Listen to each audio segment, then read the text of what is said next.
Nongkrong di warung dan tampil sederhana. Aksi Tamara Bleszynsky disorot, intip potretnya. Tamara Bleszynsky kembali mencuri perhatian netizen lewat aksi terbarunya. Nama Tamara Bleszynsky memang sudah tak asing lagi di telinga masyarakat tanah air. Tamara Bleszynsky dikenal sebagai artis papan atas di Indonesia. Perempuan yang akrab disapa Tamara ini sekarang banting setir berbisnis kuliner. Diketahui, mantan istri Teuku Rafli tersebut membuka rumah makan bernama Teh Manis di Bali. Sempat nyaris bangkrut, kini Tamara bangkit membangun bisnisnya. Tamara kerap mengunggah potret kegiatan sehari-harinya di Instagram. Belum lama ini, ia mengunggah foto saat berada di warung kelontong. Sontak, potret tersebut langsung jadi pusat perhatian netizen.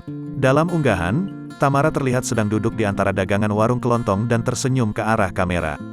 Meski sedang berada di warung kelontong, kecantikan Tamara tetap terpancarkan.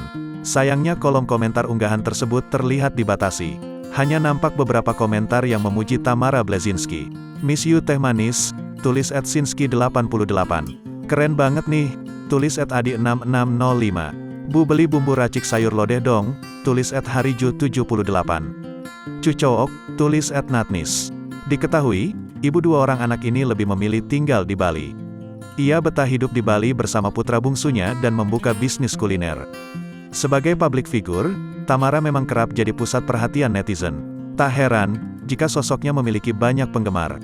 Perempuan asal Bandung ini terbilang cukup aktif membagikan potretnya di Instagram, baik lewat unggahan Instastory maupun feed-nya.